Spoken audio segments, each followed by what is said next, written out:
Hello, welcome dear student. Genius Tutorial Point মই সকলোকে স্বাগতম জনাইছোঁ। মোৰ নাম হিবজুৰ ৰহমান। আজি মই তোমালোকক ইংৰাজী গ্ৰামাৰৰ কাইণ্ড অফ সেন্টেন্স শিকাম। কাইণ্ড অফ সেন্টেন্স আলোচনা কৰাৰ আগতে আমি জিনিয়াছ টিউটৰিয়েল পইণ্টৰ বিষয়ে অলপ জানি লওঁ। জিনিয়াছ টিউটৰিয়েল পইণ্ট হৈছে এটা অফলাইন টিউশ্যন চেণ্টাৰ, য'ত আমি এটা পেকেজত ক্লাছ 9 আৰু 10ৰ বাবে টিউশ্যন দি আছোঁ। আমাৰ পেকেজত আছে ইংলিছ, মেথামেটিক্স, ছায়েন্স আৰু ছ'চিয়েল ছায়েন্স, আৰু আমাৰ ক্লাছসমূহ অডিঅ' ভিজুৱেল হয়। আৰু প্ৰত্যেক সপ্তাহে আমি ষ্টুডেণ্টৰ প্ৰপাৰ এছেছমেণ্ট কৰোঁ। এতিয়া আমি আমাৰ মূল পাঠলৈ সোমাওঁ। প্ৰথমতে আমি কাইণ্ড অফ সেন্টেন্স জনাৰ আগতে আমাৰ জানি ল'ব লাগিব হোৱাট ইজ সেন্টেন্স।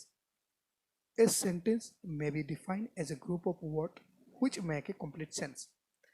এটা সেন্টেন্স হৈছে কিছুমান শব্দৰ সমষ্টি যিটো এটা পূৰ্ণ অৰ্থ প্ৰকাশ কৰে। অৰ্থাৎ god is good, what is your name, what are you doing, what may God bless you. So এইবিলাক কিছু চাবা যদি লক্ষ্য কৰা কিছুমান শব্দৰ সমষ্টি, আৰু এই শব্দবিলাক একলগ হৈ এটা অৰ্থ প্ৰকাশ কৰিছে। অৰ্থাৎ গড ইজ গুড, ইয়াত তিনিটা শব্দ আছে, তিনিটা শব্দ মিলি এটা পূৰ্ণ অৰ্থ প্ৰকাশ কৰিছে। চ' সেইকাৰণে ইয়াক কোৱা হয় সেন্টেন্স বুলি। গড ইজ গুড অৰ্থাৎ ভগৱান বা আল্লাহ ভাল। এতিয়া আমি কাইণ্ড অফ সেন্টেন্সৰ বিষয়ে আলোচনা কৰোঁ। According to meaning, there are 5 types of sentence. অৰ্থ হিচাপে সেন্টেন্সৰ 5টা প্ৰকাৰ আছে। প্ৰথম প্ৰকাৰ হৈছে এছাৰ্টিভ বা ডিক্লাৰেটিভ সেন্টেন্স বা ষ্টেটমেণ্ট। দ্বিতীয় প্ৰকাৰ ইম্পাৰেটিভ সেন্টেন্স, তৃতীয় ইণ্টাৰগেটিভ সেন্টেন্স, চতুৰ্থ হৈছে অপটেটিভ সেন্টেন্স, আৰু পঞ্চম প্ৰকাৰটো হৈছে এক্সক্লেমেটৰী সেন্টেন্স। এতিয়া আমি এই প্ৰকাৰসমূহৰ বিষয়ে বিতংকৈ আলোচনা কৰিম। First, assertive or declarative sentence by statement. Declarative sentence give information, share fact, idea to declare, state, assert or claim something. যিবিলাক শব্দই কিবা ক্লেম কৰিব, কিবা ডিক্লেয়াৰ কৰিব, কিবা ফেক্ট শ্বেয়াৰ কৰিব, কিবা ইনফৰমেশ্যন দিব, সেইবিলাক চেণ্টেন্সক সাধাৰণতে ডিক্লাৰেটিভ চেণ্টেন্স বুলি কোৱা হয়। Declarative sentence are the most common kind of sentence in writing, speeches and lecture. So' এইবিলাক মোষ্ট কমন টাইপৰ চেণ্টেন্স হয়, যিবিলাক আমি ৰাইটিং, স্পীচত আৰু লেকচাৰত আমি ব্যৱহাৰ কৰোঁ। আৰু ডিক্লেয়াৰ চেণ্টেন্সবিলাক সদায় ফুল ষ্টপৰ জৰিয়তে শেষ হয়। এক্সাম্পল হিচাপে God is good, men is mortal, Mumbai is a city, I like popcorn. So' এইবিলাক যদি এক্সাম্পল লক্ষ্য কৰা, গড ইজ গুড কি কৈছে, এটা ফেক্ট, এটা ডিক্লেৰেশ্যন দিছে। মেন ইজ মৰ্টেল এটা সঁচা ঘটনা কৈছে, মানুহ মৰণশীল। মুম্বাই ইজ এ চিটি এটা ষ্টেটমেণ্ট দিছে। আই লাইক পপকৰ্ণ এটা কি কৈছে, ক্লেম কৰিছে চামথিং, অৰ্থাৎ মই পপকৰ্ণ ভাল পাওঁ, ক্লেম কৰিছে। অৰ্থাৎ সেইকাৰণে এইবিলাক ৱৰ্ডক কোৱা হয় এছাৰ্টিভ চেণ্টেন্স, এইবিলাক চেণ্টেন্সক কোৱা হয় এছাৰ্টিভ বা ডিক্লাৰেটিভ চেণ্টেন্স বা ষ্টেটমেণ্ট। এতিয়া নেক্সট প্ৰকাৰ হৈছে ইম্পাৰেটিভ চেণ্টেন্স।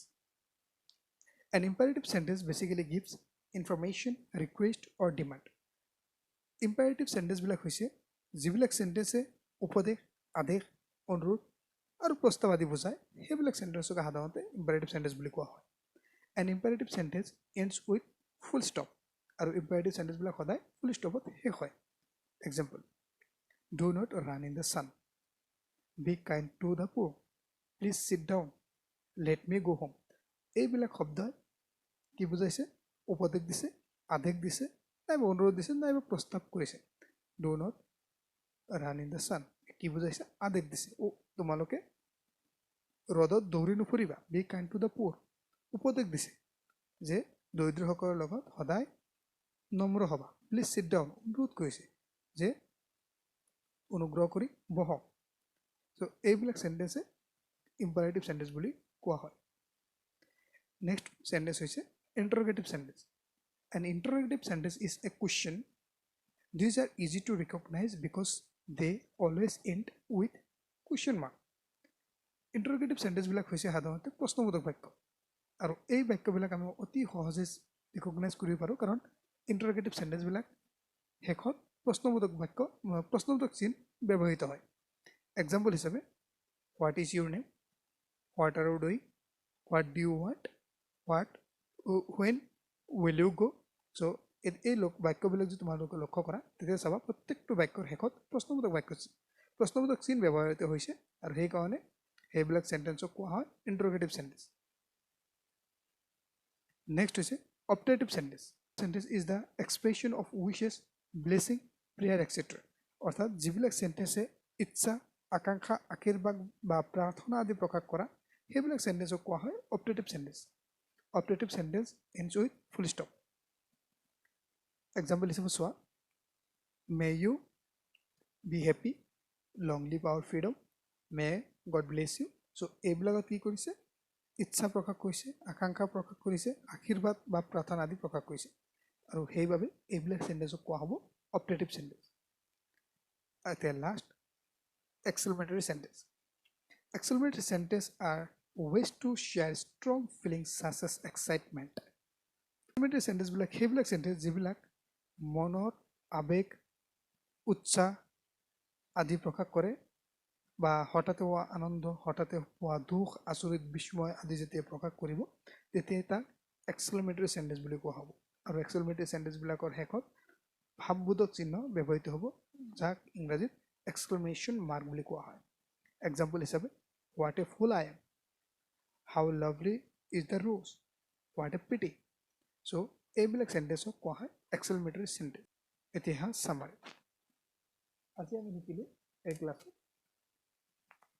চেণ্টেন্সৰ প্ৰকাৰ মিনিং হিচাপে চেণ্টেন্স পাঁচ প্ৰকাৰৰ declarative sentence imperative sentence interrogative sentence optative sentence exclamatory sentence so এইকেইটা হৈছে মিনিং হিচাপে চেণ্টেন্সৰ প্ৰকাৰ ইয়াৰ উপৰিও চেণ্টেন্সৰ আৰু প্ৰকাৰ আছে সেয়া হৈছে এফাৰ্মেটিভ চেণ্টেন্স আৰু নেগেটিভ চেণ্টেন্স এফাৰ্মেটিভ চেণ্টেন্স মানে হৈছে হৰবোধক আৰু নেগেটিভ চেণ্টেন্স মানে হৈছে নহৰবোধক বাক্য উদাহৰণ হিচাপে Bina is an intelligent girl affirmative চেণ্টেন্সৰ উদাহৰণ আৰু Bina is not an intelligent girl এইটো হৈছে নেগেটিভ চেণ্টেন্সৰ উদাহৰণ চ' আজি তোমালোকক শিকিলা sentence kinds of sentence so' ইয়াৰ লগত যদি কিবা কুৱেশ্যন থাকে তেনেহ'লে তোমালোকে আমাক আমাৰ কমেণ্ট ছেকশ্যন জনাব পাৰা অ'কে থেংক ইউ ফৰ ৱাচিং the video' have a night